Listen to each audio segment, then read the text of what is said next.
My friend Paxton and I decided to have kind of an off the cuff discussion centered around veganism and also like animals and agriculture, hunting, and things like that. We ended up with an unstable internet connection during the whole discussion, so there are edits when we froze up. But if you'd like to know more about us, he's from Arkansas, I'm from Alaska. Check the link above and also in the video description below. Here we go. So I guess we'll just start by I'm not a vegan. Yeah. And so there's nothing. I'm the majority. Yes. So everybody knows what I am. I'm a meat eater. I'm an omnivore. Yes. But you're a vegan, so really, I just kind of want to know the 5 W's: who, when, what, where, and why. Okay. Like, well, first of all, for Katherine Ivy, what is a vegan? There is a formal definition by the Vegan Society. Now, Okay. there have been vegans before there ever was a vegan society, and so this is just a definition that a person could use. Veganism is a philosophy and way of living which seeks to exclude, as far as is possible and practicable, all forms of exploitation of and cruelty to animals for food, clothing, or any other purpose, and by extension promotes the development and use of animal-free alternatives for the benefit of animals, humans, and the environment. In dietary terms, it denotes the practice of dispensing with all products derived wholly or partly from animals. There used to be an older definition that was way simpler, but that's their current one. Do you agree with that? I mean, is that you? Sure. Yeah. And there is that place in it where it says that as far as possible and practicable. So, for example, like if you were living somewhere and the only thing you could get was leather boots, right? Then you would buy leather boots, because you have to. Like, you have to have something on your feet to walk around with, and if there weren't any other alternatives, then that's what you do. And then there's the whole idea of, if you're driving down the highway, you're gonna kill a bunch of bugs. It's not really possible you could say, well, you could live a simpler life and not drive a car. But so, like in normal terms of how most people live, what is possible and practicable. And there's differing attitudes on different things. So vegans don't all agree on things. I will probably say things as we're talking that other vegans do not agree with. So there's differences in opinion, but that's kind of a basic definition, and I'm cool with it. And that's what I was wondering, like getting to is everybody on the same playing field, and apparently not. No. And it goes for omnivore people, like how much meat should you eat? Are all vegetables good? Right. But going back to the W's. When, like, what happened when you weren't born a vegan? No. So when did you say this is right, or did you say this is right for me, or did something just really disturb you, or what went on? Right. Yeah. So, it's a long story, but let me try and be somewhat brief about it. So just for a little background, I was actually raised, my family, my dad would take us. We lived in rural Oregon, and we would go every fall hunting. So a lot of our meat was from hunting. We had our own animals, but it wasn't like a full-scale farm. We'd have a cow that we would then kill, and we would eat that meat. We had chickens that we would kill, and, we would soak them in the hot water and pluck their feathers. And, so we had all of that. So and my dad was a commercial fisherman. So we'd go out with him sometimes, throw our guts up all seasick and stuff. And, he'd be cleaning the fish, and you'd grab a fish's beating heart still. And it didn't bother me, So that's kind of just my background, And it wasn't until after I graduated from high school, I was living on my own. This was before I went into the military. I just was thinking, just the logic of it, like, Well, I eat meat, and it was kind of like, but I really wouldn't want to myself go out and kill a deer. Like we would go on hunting trips.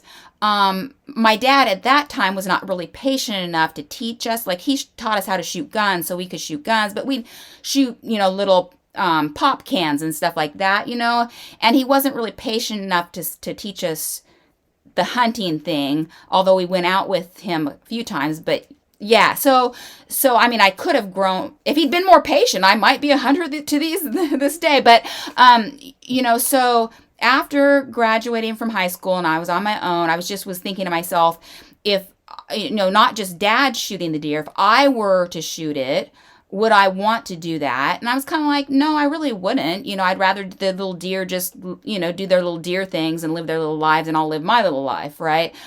And then I thought to myself, well, then how is that different than shooting a cow and eating a cow? So if I don't want to shoot a deer, then why am I eating cows? And so then that's what got me thinking about it. And I thought, well, that's not ethically consistent. And so I just kind of started having a problem with it.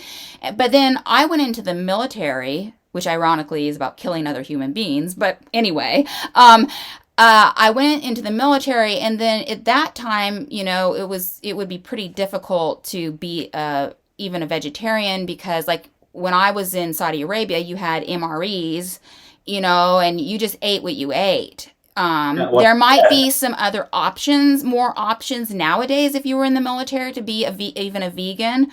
But back then, it's kind of like you just ate what what was served to you, yeah, whether in the mess hall or when we were out, in Saudi Arabia in tents, what we were given. So I did become a vegetarian as soon as I got out of the military. So that was 1992. oh, 1992, I became a vegetarian. I didn't eat, no, that's not true. I decided that I would not feel bad about killing a chicken or fish. Like I could, it's like there, I could just see myself, that would be okay for me to do that, right? So that was 1992. So I didn't eat any meat except for chicken and fish. And it wasn't until probably, I'm guessing the date, 2003 or something, I had this weird situation happen, where I was with my partner at the time, not Tyler, and he had a cat that he had inherited essentially, and that cat loved me and was always sitting on my lap, and we lived on a boat in the harbor. It was at the dock, and that's where we lived. And it was one morning I was getting ready to go to work in Seattle, and I lived on Bainbridge Island, and I commuted to Seattle on the ferry. Long story. And I was getting ready, and I must have scared the cat. It ran off. It was a very scaredy cat, and it ran off, fell into the water on the oh, opposite side, and had never been in water, didn't know what to do, and it was meowing, and it was terrified. oh, Thinking about it makes me want to cry thinking about it. And all I could think was I just wanted him to not be afraid anymore. And I literally jumped in. I think I might have taken my coat off. And fortunately, I wasn't wearing heavy boots. And I jumped into the water, and because he had started swimming out into the open waters. I jumped in, I swam, and he crawled up onto my head, and he hung on with his claws, and I started doggy paddling to the dock. And I was mm, getting really tired. I got to the dock, and I was just hanging on. He jumped off, ran into the boat, and I'm hanging on. I could hardly get out of the water. Fortunately, there was another person there who helped me out of the water. And that was such a weird situation where I was almost like willing to just drown to death for this cat. yeah, Why? And I thought to myself, because later, at one point, it might have been earlier or later, it must have been earlier. I had found a pigeon that had gotten somehow snared or something, and it was in the water. It was, again, I was on on the dock. So I grabbed it, ended up taking it to a rescue, animal shelter place.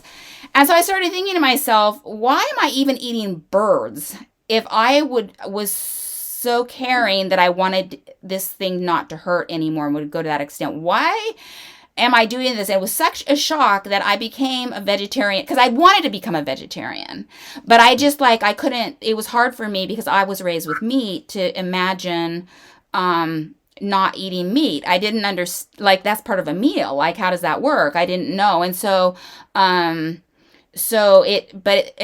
I wanted to be a vegetarian because I kind of would rather have not eaten even chicken and fish. So that was just an immediate thing. From that day on, I was a vegetarian. And then, so this was super gradual for me. Later on, when we moved to Alaska, I started eating fish again because you pretty much couldn't eat anything here, if you were just going to a restaurant or anything. And I thought, well, it's fish, it's caught locally, whatever, not that that makes any difference in whatever suffering the fish goes through. But, I'm just like, well, whatever. And so then later, like almost for health reasons, I started doing the vegan thing. But at the same time, what really pushed me into that vegan step was I was watching this channel, a YouTube channel called Mike the Vegan, and he was showing me some stuff that I didn't know about. Now, I should have known about it, but I didn't know about it. So he was showing information about how in the egg industry, how they don't want the boy chickens because they want, if they're going to raise a chicken, it's going to lay eggs for them, right? So they essentially either throw them in a blender alive or like gas them or whatever. Now I understand that they might be able to check the genders of the whatever now and not need to do that. They can just whatever. But that's how it's done as far as I understand. So that was like, oh, that's pretty awful.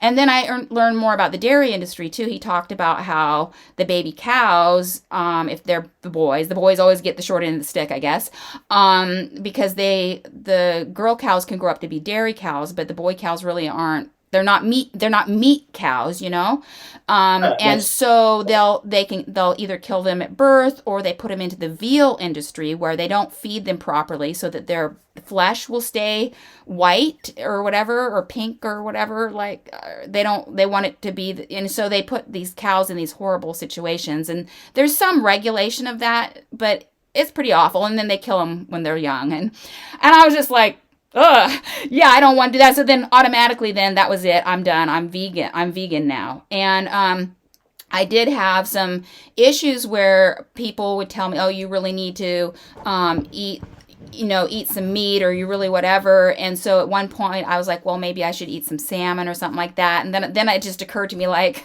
why am I doing this? It was smoked salmon, which anyway, so I'm just like, no. And so from then on, I've done the vegan thing. And then of course, accompanied with that is that, the harder thing actually for me, the food is actually pretty easy, is that, you're not supposed to buy wool or leather and things like that. Like, I don't mind buying things secondhand that somebody's getting rid of, would throw away. But, and so that's the difference. Some people won't even wear anything. They would never buy it. That some vegans wouldn't. And so, but for me, I'm like, whatever, it would go in the garbage can anyway. So I don't really care. But like, so then that runs into like, well, what about socks? And they wear out. I'm not going to buy used wool socks, and I'm in Alaska, and what do I do? And so those are more issues for me, but so it's bigger than just what you eat. Right. Yeah. Yeah. And so that's my story. There you go. Good. That's and I've known you for a while now, and just going back to the start of where you started, to me, that's really, it's in a way, it's good for me. I liked hearing the fact that you're vegan now, but you were exposed to slaughtering of animals. You raised animals. Anyway, I feel like a lot of times maybe people haven't experienced this, and sometimes how can you be so dogmatic about something if you haven't experienced? I'm not saying that everybody should experience an animal dying, because a lot of my friends are big time animal lovers, and the thought of an animal dying or being hurt really traumatizes them. And I get that, but for somebody that grew up in it, and still to form the opinion that you have. Like, I really got to I respect actually that. think that having experienced it, but even at that time that I experienced those things, it didn't bother me. I mean, I think other people, they would be bothered by it, but for me, it was kind of like it's just a little weird. Like with our cow, oh Daisy, that you used to feed apples to. Not that I didn't actually ever form a really tight attachment with, Mm, and maybe because I knew that we'd eventually, and then the guy comes over and he's like, oh yeah, he's gonna butcher it because my dad was busy, and then you hear the shot, and then Daisy's on the table, and you just, yeah. it's not, and we comment on it. Well, I guess this is Daisy, it's a little weird, but it was never like, for me, it wasn't like some sort of traumatic thing. But I think that if people are eating meat, I think that they really ought to experience that. I think they ought to, because And I mean, I don't know. I have a mixed opinion about that, and it's years in the making. That's your reason for going vegan, and I was before we had this talk. We knew we were going to have it, but we didn't really prep for it. But my Yeah. mind has been spinning nonstop about this, and I was thinking about, you're not the first vegan that I ever met, but I was probably 30 years old or older before I met an actual vegan. I think I knew some vegetarians. Uh, my mother has been in the process for years of weaning off of meat, and she still occasionally eats fish. Right. Uh, Either way, I was thinking about, not every vegan is going into this for the same reason. Yes, And that's true. maybe we could look at it. And the reason you're talking about the idea of animal welfare is probably the biggest one, I guess. But the first, probably the first three vegans I ever met, and this is the main ones that I think about to this day, were all in a group, or in the same time frame. When I left Alabama and went to Pine Bluff, Arkansas, to do an internship, I was staying at a college. I was on campus, living in a dormitory, and there were two Puerto Rican guys that lived upstairs from us, and they were vegan. And I asked the one guy, Lewis, I said, that's cool with me, but why did you do it? Well, he was in ag. He was going to college for ag, and part of that ag is a lot more hands-on. So they were going to different farming operations, and he went into the chicken houses and hog houses. I've actually been in chicken houses when I was a kid a lot. Right. But either way, they toured these facilities, and he saw it and just did not like it and didn't want to contribute to it. And I think his friend Andres, I never talked to Andres about it, but I think they were on the same page. And kind of, for people to think about, these guys now actually work for the NRCS. It's part of the USDA's Natural Resources Conservation Society. So I was going to say society, but I don't think that's right. Sir, Service. Yeah. Oh, you froze. yeah, but they're Okay, you're back. good. You're back. Yep. Okay. So if you are a vegan and you're watching this, there's a little bit of comfort in knowing that some of the farming research done by the U.S. government, there's people like you, right, that are there that have this mindset. Now, I will say, Lewis, the guy that I talked to, the last time I spoke to him, and it's been years, he did go to eating fish, and it was because he knew a little bit about how they were raised and all of that, and he felt better about it. And right. I work with fish every day, and we research fish. And I will say, I do think fish are raised more humanely, and it's not because the farmers are any less geared towards profit or that they have any more humanity in them or anything like that. It's just the reason I think that the fish farming to me seems more humane is because fish are so finicky that basically if they're not happy, they'll die. Yeah. You can have chickens crowded. I don't think and obviously I don't know the mindset of the fish. I don't claim to, but the chickens, I don't think they're probably happy in that. I've seen feedlots out west. I'm not a fan of that, but I eat the meat. So, don't let me get hypocritical here. Right. meat like that, but not a fan of the way that's done. Right. But anyway, going back to other reasons that I've seen people do this. One of the friends that I met in Pine Bluff, I haven't spoken to her in a while. She moved to Vancouver, but she was from Malaysia. She was Buddhist.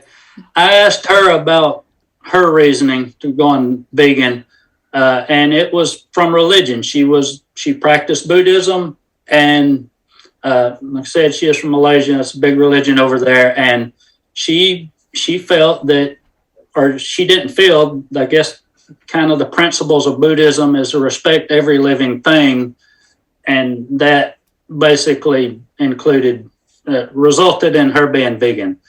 And I've thought about that over the last several weeks, and whatever religion is cool. Like, I consider myself a Christian, but Right. it's like Judaism, they can't eat certain animals. Right. I think in the Islam Hindu, is the same way. yeah, Islam has a lot of the overlapping things. Hindu, Buddhism, I don't think is a blanket thing. I think there's Right. some different camps there, but Definitely, yeah. a lot of them practice veganism as disrespecting other living things. And I'm really cool with that. Like, I want to respect everything. And I probably should point out sooner than later that probably most vegans, as far as like vegans in the United States, for example, wouldn't be vegan because they were concerned about, I mean, obviously they would be concerned about the welfare of animals, but it's more about that animals have their own right to live and exist how they, or whatever, versus that, let's just make them more comfortable. That's definitely not, I mean, maybe some vegans think like that, but most vegans would say, they have the right to live how they're going to live, whether it's miserable lives or whatever, out in nature, how they would normally live. Yeah, and I think that's the Buddhist approach, or that's the way she told me. That's, as far as I know, that may be the only Buddhist friend that I ever had, that I've been exposed to. So there's that, and then you said something about health reasons, and this is something that I changed my opinion on. I used to be really, I guess you say, dogmatic, or even up on like a moral high ground, that you can't be healthy, you can't get enough nutrients and be healthy off of a vegan diet. It would have to be a mixed diet. And now I don't really have a straightforward opinion now, but I work in nutrition. It's for fish, but I have some concepts in my brain. Right.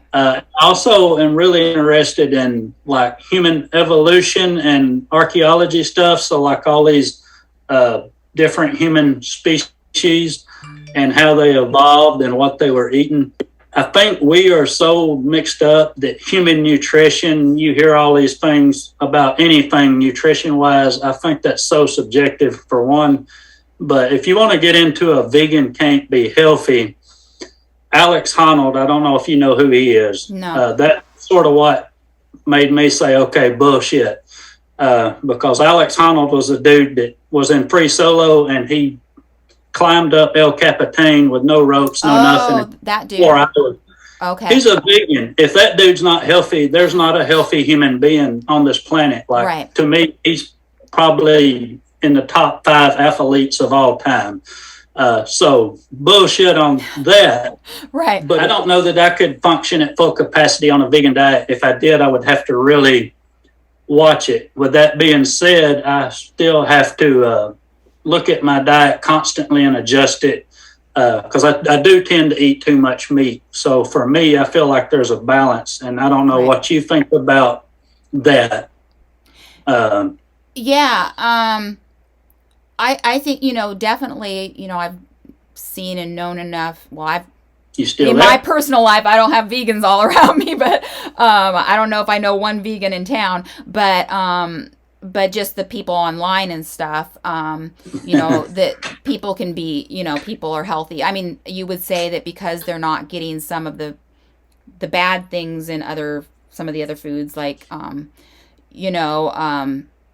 anyway, that they maybe they're healthier or whatever. But but that we don't need to go into that. I don't want to like start yanking I out mean, studies and like, well, here are the vegans, because you can be a vegan and be a very unhealthy vegan. I think that's another thing to clarify, is that veganism is it's not about health. It's about yeah, not exploiting animals and not being cruel to animals. And so you could eat like donuts, like, vegan donuts and processed foods that are not good they're not health foods. And you might be, I mean, I suppose you could be maybe healthier than somebody that's eating like a standard American diet, but it's not healthy. And so it's just that probably in the past, because there weren't a lot of processed vegan foods, then you end up eating like a lot of legumes and grains and fruits and vegetables. And so then in that way you're healthier. But I think that the hardest thing, and what I yeah. And I experienced. think, Oh, go ahead. well, I was just going to say, the fact that a vegan has to stop and look at their diet. I don't have to think. The food's available, Right. meat or vegetable.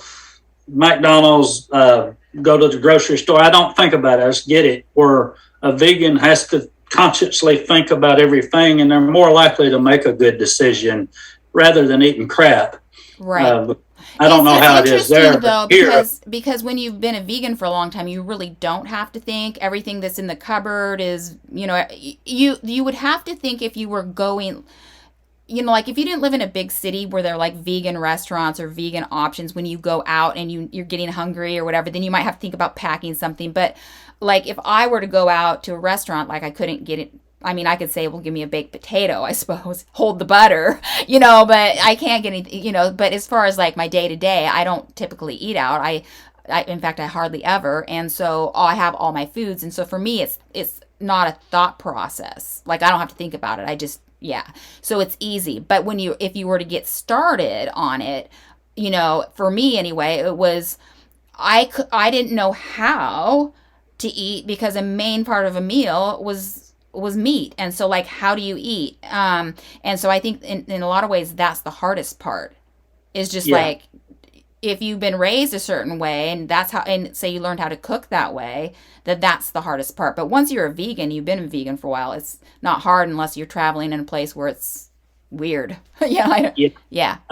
There's a lot of vegans that do the through hiking, like these long distance trails, Right. and actually, it's kind of weird. There's seems to be a disproportionate amount of those guys that are vegan, but the CDT is Continental Divide Trail. It starts in New Mexico, Colorado, Wyoming, Idaho, and then Montana.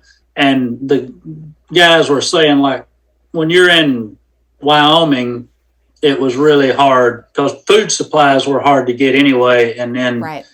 vegan sometimes was a challenge, because the idea is getting the food in your pack is not a problem because you get ramen noodles or whatever. Right. There's a lot of that, but these guys are always wanting town food when they're in town because Right. they're eating not great on trail, and as soon as they can get real meal, Yeah. and so the thing was hard.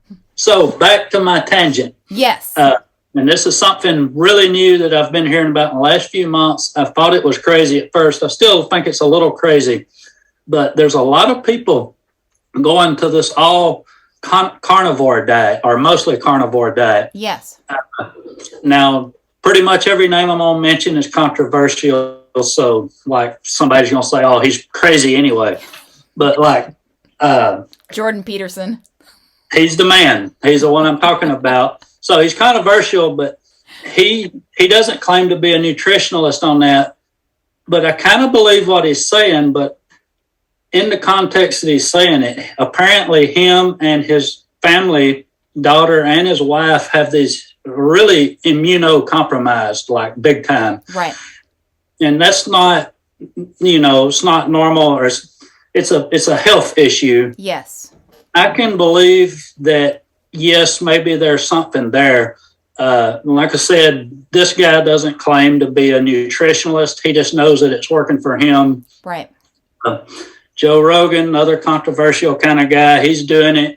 He's obviously fit and stuff. I don't know what the long-term implications of that are, and I hope they do study it. I don't want to be a carnivore diet. I don't want to get, that's not what I'm saying, but uh, there are seemingly healthy people doing it, but that's relatively a new thing to me. And the rationale behind it, or some of the guys are the rationale behind it, or Richard Perkins is doing it too, is that we were hunter gatherers and that our ancestors lived off of meat, and that's how the body evolved. Now, as I was saying before, that I really got into some of this evolution stuff, and there's different channels on YouTube talk about archaeology a lot. I think it would be hard for them to say that we were hunter gatherers because, as far as evolution goes and what we eat, it's hard to say because it seems like, for one, we didn't evolve at one time. It's like not one linear thing. And we're not one species. You say a human is a Homo sapien, right? Right. There's actually very few people in this world that are purely Homo sapien, and there's a little area in sub-Saharan Right. We have like Africa. little bit of Neanderthal or whatever in us. Right. We're white Caucasian. We probably have 3 or 4% Neanderthal. There's Denisovan. I can't say that word, but there's a few humanoid things, and we have those in us. And depending on where we're at from in the world, whether we're Asian or European or African, there's a mix there. And those people eat completely different. They eat completely seasonal. And so to me, the way that I'm thinking, as me being an omnivore, is thinking like that is, I don't think we evolved to eat meat. I think we evolved to eat everything, because what they theorize is that we didn't kill animals. We weren't predators, but rather the scavengers. And it was just opportunistic thing. We were just very opportunistic scavengers, and we eat plants, grains, dead animals, whatever we could get. And I think, that's why the human species has proliferated so much, because our digestive system figured out how to process pretty much anything. And so I want to talk about, like, me and you before this thing come up. If anybody's watching, we don't disagree. I'm not telling you should eat meat. You're not telling me you should whatever. But I do want to touch on a little bit of that tension and just kind of tell a story that happened like not long before making this.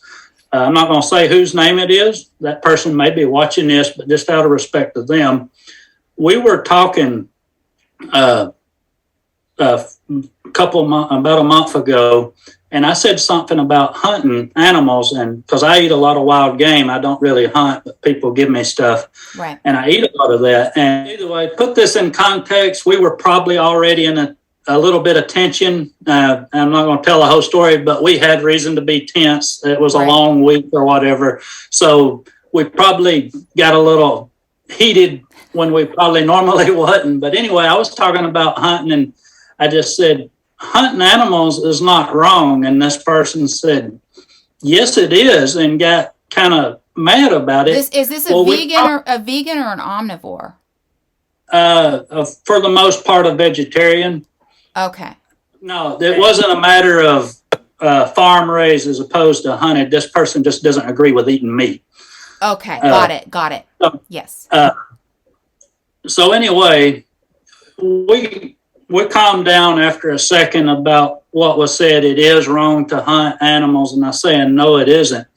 Well, I wondered why that snapped right then, and like I said, it had been a long, tense week, so there's a lot around that. But either way, as the day went on, not long after that, something was said, and this person's telling me that them being vegetarian, that some people would taunt them, look, I'm eating bacon, and kind of in their face with the eating the meat. And honestly, if I think back through the years, but it's very likely that at some point that I was the person saying that. Okay. I don't know. I hope I didn't, but I have a long history with this person. So either way, you're not like that now. Like, you're respectful of, like, you would expect respect for your own beliefs. But I do want to say that, like, because it's something that didn't come automatic to me. It's something that as I've grown older, I've realized the whole choice of diet, whether it's omnivore or vegan, to me falls in with religion or a lack thereof, or race or sex, gender, all of those things. If it ain't your damn business and it don't affect you, you shouldn't be talking smack about it. I don't think a vegan should be talking smack to somebody that's not. And if you're omnivore, you're in the majority. You really shouldn't be flaunting that in somebody's face. And yeah, I can kind of see why they got pissed off. And that background came up. So that person's really been offended because they're trying to do something that they feel like is the right thing. And there's a good argument to, the rights of the animal. And that person's trying to do something that they feel is better in the world and making it a better place. And like I said, I've been there. I've talked shit to people for being vegetarian or vegan and had my own ideas about it, but that ain't cool. And I just want to kind of get that out of the way, because when we brought this up, it's something that went through my mind. It's I think there's more functionality in a vegan talking to somebody omnivore, especially, and this is something I want to get into and let you talk a little bit after this, but I want to raise meat in the future, maybe not for sale, but at least for myself. And I think this is a spot where vegans and people who are raising animals for food should have a conversation, because I think there'd be some insight on, I think there's a lot of value could be gained for people that are raising meat. Hearing from vegans, if both parties are open-minded enough to chip in. And I don't know what you think about that, but you're into the farming community and the homestead thing. You've probably seen some of these people raising animals on small scale. What do you think about that, if they're doing it a lot better than the industry say? First of all, I would just say that I think that I don't think there's anything wrong with people offering their opinions about, this is how I do something and this is why. But I don't think that there's any point in getting angry at one another about when you're talking about it, because for example, your friend, for myself, I was not always a vegan. I was not always a vegetarian. And so I don't know why you would be so strident against somebody that you used to be. But I do think that a person should be able to talk about, the way they are and why they think it's better for whatever reason. I agree with you. I think that there's good in talking about it. And I have probably a very different opinion compared to a lot of vegans about raising animals and about hunting and things like that, because I have I kind of have more almost a hierarchy of what I feel is important. I feel like focus on the thing that is the most impactful and maybe the most cruel. And then the other things are, so for example, my thing is that with factory farming, that's where most people, what you could say 90 something % of people in the United States anyway, get the meat that they eat. And so, and it's probably the most cruel. Farms are different. I mean, totally. But these big factory farms where you mostly get our food, it's where most people get their food, and it's the most cruel as far as just suffering. And it's not, veganism isn't about, let's make them suffer less. It's about their right to live their life, how they would naturally live it, whatever. We can get into that. But, and so that would be my focus, is somebody who can go to a grocery store and make different choices and has the privilege of making these different choices, then maybe they should think about that, whether their concern is about animal cruelty or climate change or or their own health or whatever it is. If even if they're not vegan, maybe they would even still use wool or something, but maybe they want to cut back or whatever. So that would be my focus is, and I don't think there's anything wrong with talking with people about what choices do you make in the grocery store. But then you have different people, like people who live in urban areas, what they call food deserts, that don't have as many options of what to eat. Now, it maybe if they had the tools, they could get a hold of beans and rice, and maybe they could, they could be vegan, but it's not as easy. So I don't think that person should be, you know, preaching to somebody who lives in that situation. And also people who live rural, like super rural, like some of the places here in Southeast Alaska. You might live in an island.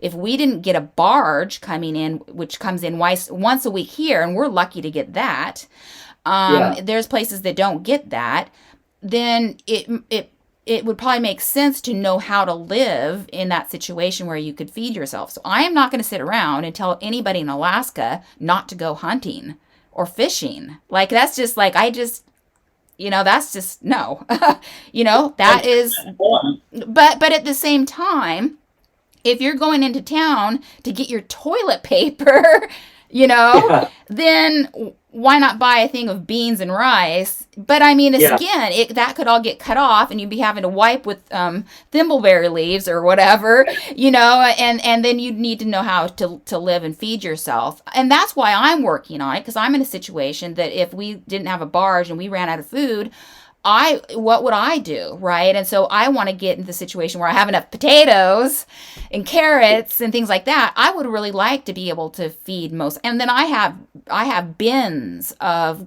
legumes and grains and things like that I could last for months. And so, so yeah, for me, it's kind of, again, it's this hierarchy of what I think is important. So what's happening to most people, where is the most cruelty? Like even small farms, small farms that where the animals at least live their lives in more natural conditions. Probably most vegans would say that is unacceptable. I personally think it's better. Yeah. I think that a person who is an omnivore, who takes the time to consider the lives of the animals, is being more thoughtful. They have a different ethical what a system or whatever than I do, but at least within their ethical system, they're trying to they're making conscious decisions. And so I'm not going to even criticize that. I would focus again on what I think is the most important target: people who can go to a grocery store and make choices. So that's kind of my thinking on it. And so as far as like you raising animals, that's your own. You have to decide for yourself if it fits within your own ethical decision making. Now, one thing that gets me about this is that I do see like a lot of people have pets. So they have a cat or they have a dog, and they would never eat it. And in fact, they love it with all their heart. I know I've experienced that, And I do know that that's come through a process of essentially, I mean, probably this is a process of, well, they were useful to us. A cat would eat the mice. It would keep the mice out of the grain. And so why would you eat a cat when it's essentially a benefit to you? And same thing with a dog. They can alert you when there are things around. They can herd sheep, and so why would you eat a dog when it's useful to you? But beyond the point it becomes useful to you, and it's just simply something, a pet that you love with all your heart, then why is it different that you would eat a pig, but you wouldn't eat your dog? And I mean, we can say, well, culturally, that's how we've been raised. But again, it's kind of like, it just doesn't, if you're being consistent, even just logically, it doesn't really make sense to me. And I mean, we could have a conversation about that, but that one doesn't make sense to me. Well, actually, that is a little tangent that I want to go off on. My dogs actually must have heard me. Like he's right under me getting petted right now. But so I have a dog, but I wonder sometimes now, how can I put this? people have working dogs. My landlords have English Shepherds, and they've used them actually to corral the chickens. Right. But they have working dogs. But for me, I'm a normal person, work the 8 hours a day, 40 hours a week. I let the dog out in the morning, and then the dog is in by itself for 8, 10, maybe 12 hours a day alone.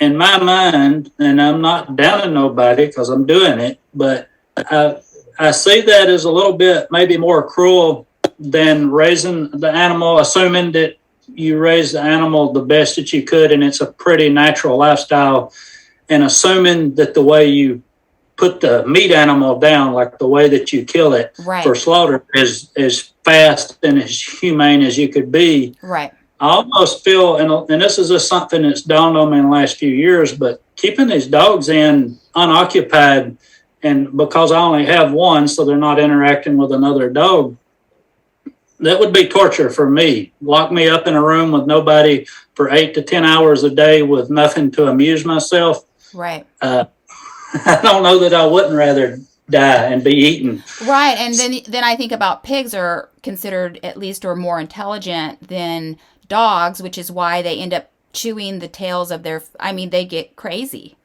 because they're smashed together in these places. And so I think that that's the thing too. It's kind of like when we're talking about raising animals, it's like, well, what is the range, the typical range of an animal if they were in the wild? Now, some of these animals have been bred to the extent that they couldn't even exist in the wild, which is a whole nother conversation of how ethical is that or not.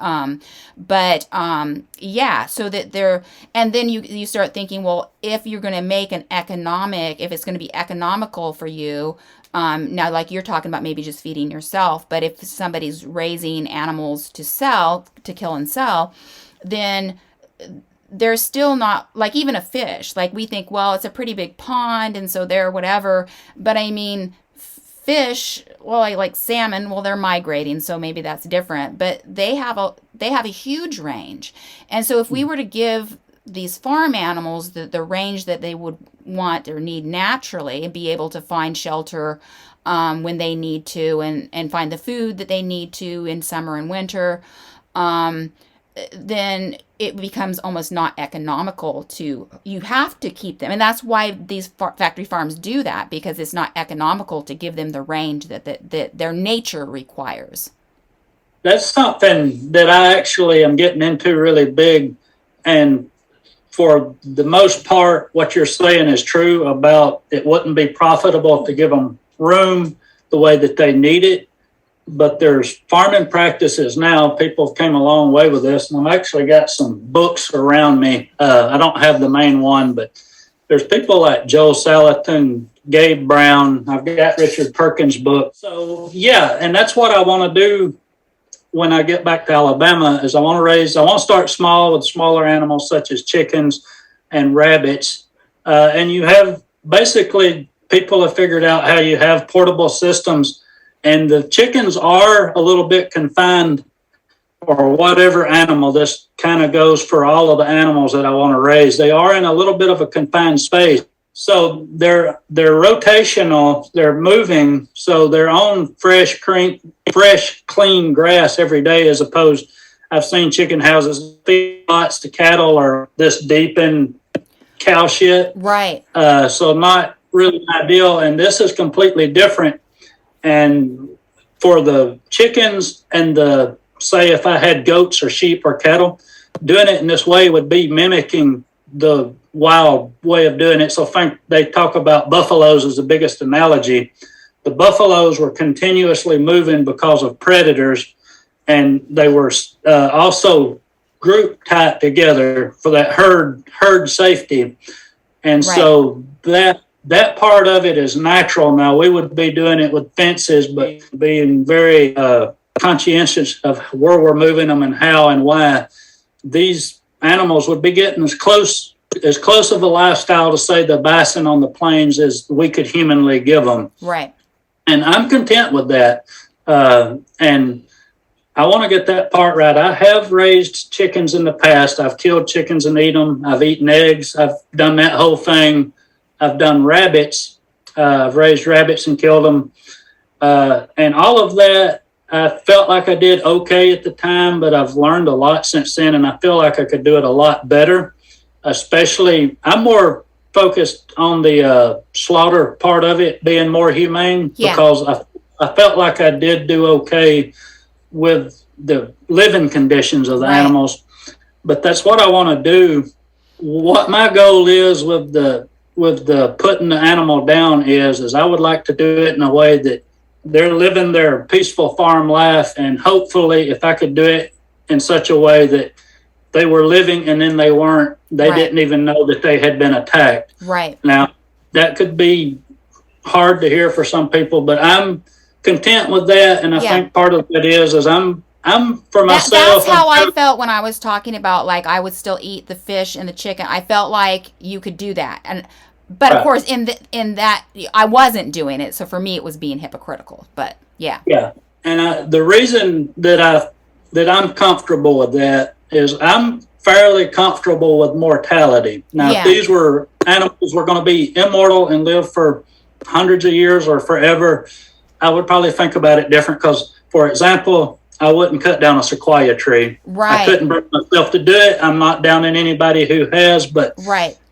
I morally could not cut down 1,000-year-old redwood or sequoia. But Right. going back to it, I'm cool with my own death.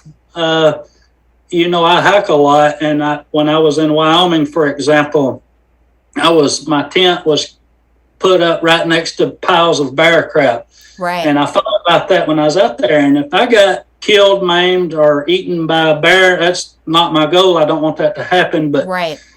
this say my thoughts of that. If somebody could ask me after I was dead, I would say, no, don't be angry at the animal. I was in their domain. I'm cool Right. with that. It's all Right. a thing. So I'm really cool with. I'm not going. That sounds terrible. I'm cool with death, But no, you're comfortable. You're. it's a thing. I'm fine that I'm going to die. Yeah. I'm okay with my family is going to die. My friends are going to die. But my thing is, if I'm going to do it with the animals, chances are I'll have a terrible death. A lot of Americans die of cancer or these things. If I get lucky, we all want to die in our sleep with a heart attack. Right. Some of us make that, some of us don't. Yeah. But I've had family members and friends die of cancer, long, slow, painful death. Yeah. If I instantaneously kill an animal, and I also have some other ethics around it that I would like to see other farmers take up, and that's like, if you slaughter an animal, use as much of that as you can, like as every bit. If you can't eat it or a dog can't eat it, compost that, do something, keep it in the loop. The other difficulty with that is if you get big, you're required by law to, for the most part, to take your animals to a USDA certified slaughtering facility where they're not going to, it's just going to be what it is. Right. And so some farmers are going to be limited in that way. Like, you would have to be probably pretty small to. And that's a reality, and that to me is a fault of our system, our government. And I take a lot of issue with their government. Yeah, and our there regulations is. and stuff. I mean, that's true. Like, they want to make sure that people don't get sick and whatever. But yeah, I think sometimes it's a little bit too much control. But I don't know. Like, what is the solution? I do know that I think that if you can kill cows, you can sell them whole to somebody, so there's those kinds of options where you wouldn't have to go through a USDA facility. But I'm not interested enough in looking into it because it's not, I don't care. I'm not going to be killing animals. So it's not something that I'm concerned about, improving or changing or whatever. I'd like it to go the other way. I'd like us to eat less of it. So, yeah. Well, that's something I was going to say is about eating less meat or raising your own meat. From what I've experienced with raising the rabbits and having to witness, because you should be humbled when you take the life of an animal. It shouldn't be haphazard. And when you go through that process, you have the animal that's living, you care for it, and then you put it down and then you take it apart for meat. The likelihood, and from this is just me, the likelihood is you're going to eat less meat, but because you're going to appreciate what that meat is a lot more. My If my not, my theory is that you should have the animal in your home for a year as your pet before you kill it, because then you'd be like, "Oh, should I do this or not?" Because I think yeah, that's the thing. I think that distance between us, that we keep between like a farm animal ourselves, makes it so that they're more of a commodity than another living creature that, like, say, with a pet, that we would have that care. You develop that care right. with animals when you have them close by and you spend the days with them. And so, um, yeah, I think that, that's my opinion. And we were talking about that earlier about you were saying that you think that if you're going to eat the animals, that you should experience that. Yeah. And to a certain point, I agree with that. But where I kind of break off from that is, uh, well, for one, I'll go back to the person that we had a little bit of a heated thing about Yes. the hunting. Yeah. When we calmed down, I asked that same person, I said, if I come back to Alabama and I'm raising chickens and things, and you see how I'm raising them and you agree with that, and I made chicken broth and prepared a vegetable dish that otherwise would be vegan or vegetarian minus the broth, Right. would you eat that? And that person said, I would think about it at that point. They Right. weren't given to it. Now, I don't Right. So think so that, he or she's position is that, um that they're mostly concerned about the treatment of animals. about Yeah. the So as long animal. as they were treated well, then she would consider, um uh eating them. So that's the main concern, which Yeah, would be different from veganism for sure, because it's not about the treat welfare of the animal. life Yeah. of the animal. And Yeah. this person has that belief as well, but the point, I guess, is they were more willing to negotiate their values. I see. Yes. If me as somebody raising meat were willing to negotiate how I treated the Right. animals. And then going on from that is I have a few friends, and these friends have had a lot of impact on me and the way that I think. Uh, and they are big animal lovers. They do not want to witness the animal dying or whatever. And if they seen the animal, they might have a problem eating it. So if they seen the cute little bunny, and then 2 days later, like, here, this is what we're eating that bunny, they may be really conflicted. But the fact that to me is already embedded in them, and I feel like those people, if things were to change and the food chain were to be a little more humane per se, they might opt for a better raised animal. And so I don't think I would want to burden on them that they had to witness the slaughter and everything, because that care for the animal is there, but hopefully they would act on it. Because I know animal lovers that eat from this industrial food chain, me being one of them. And even though we care about it, we're still contributing to it. Just like, you know, there's a lot of analogies. If you were back in the 1800s and you were wearing cotton clothing, maybe you were an abolitionist, but the chances are that Right. cotton was made from African slave labor. Right. I found out the other day that the lithium that makes these long lasting batteries is mined mostly in Africa, which is the equivalent of almost slave labor. And these guys are in really Yeah, bad. a lot of our technologies and things like that probably, and our materials probably come from child labor, unethical labor, things like that. But I think that the thing with what we eat is, as long as you're not, like, say, in a food desert, or you're rural, or where it's hard to deal with it, what you eat is, except for getting to past your upbringing, that's not as difficult to change. I mean, You're so right. so that, I think, for me is, like, for me, that is makes was help me make my decision, because it's like, well, I can do this where there are Yeah. some things that are more difficult to know, like you said, oh wow, where did this material come in my computer? And I still think we need to research, where did my coat come from? Where is this light come from? But some of those things I think are more difficult, where it's if you have access to a grocery store or a number of different grocery stores, I think that's an easier decision. And one of my best friends made a point. She I don't know if she's not really doing it now. She does help with it, but fostering dogs, Right. pounds, no kill shelters, things like Oh, that. okay. She was really big into it, and she's still playing a little bit of a role in there, and it's a big deal to her.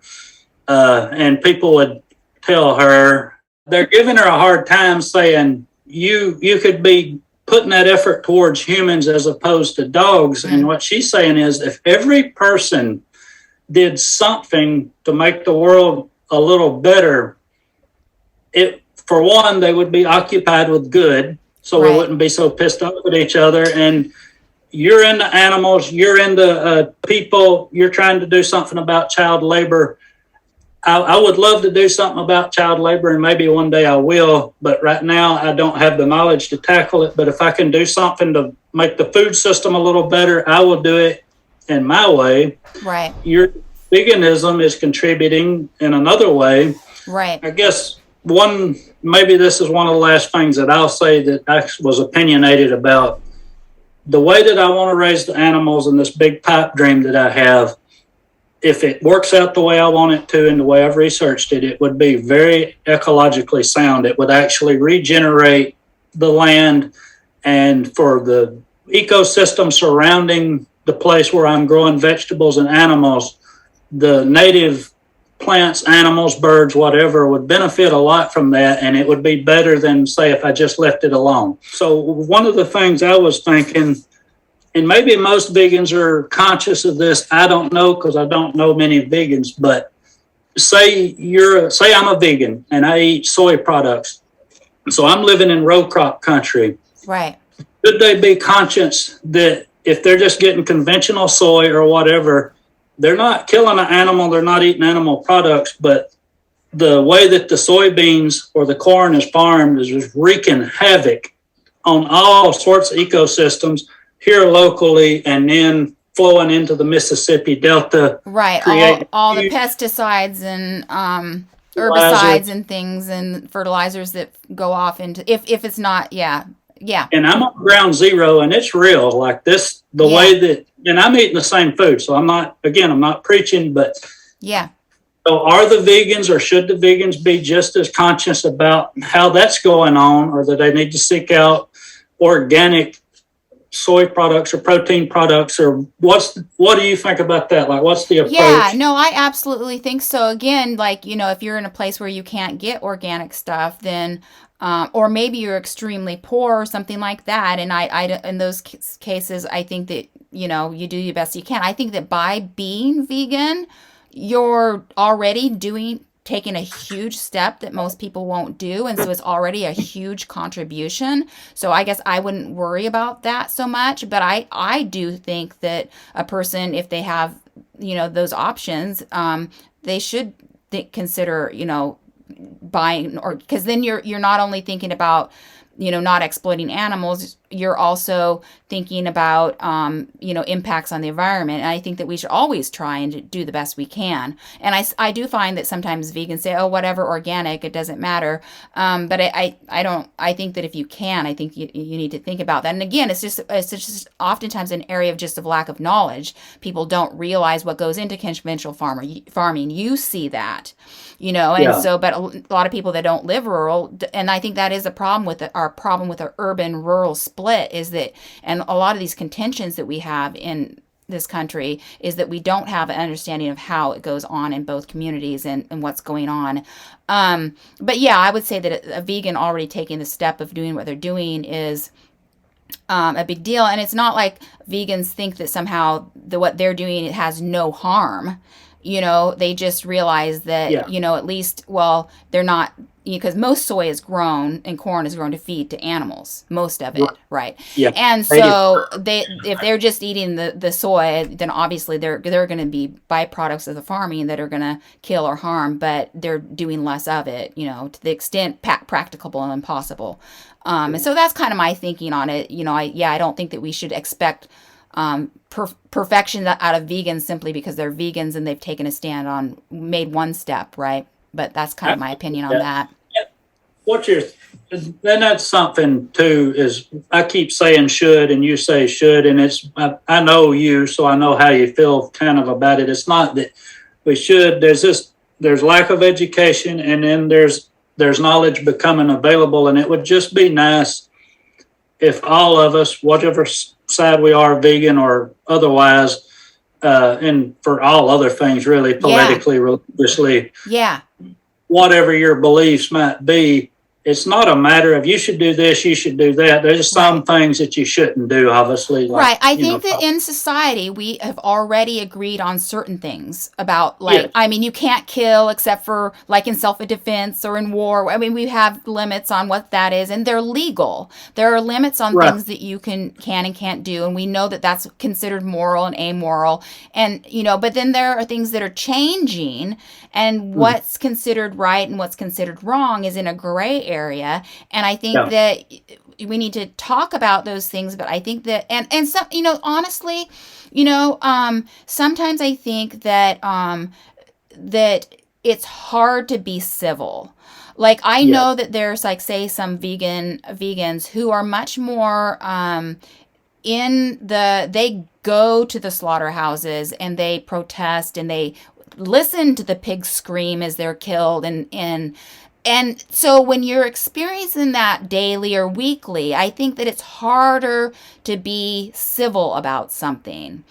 And I can kind of yeah. understand that. And then there is almost a point where I think there's this PSTD sort of situation where a person is traumatized by it and they maybe need a break, because I think that once we're but I can kind of understand on both sides too, because, for example, a farmer whose livelihood and through the generations has is depends on this, it's not so easy to just say, oh, just stop it and start growing oat milk. I think that that's patronizing and not realistic and arrogant. And so on both sides, where people sometimes hold these views very strongly and become uncivil because it is so hard.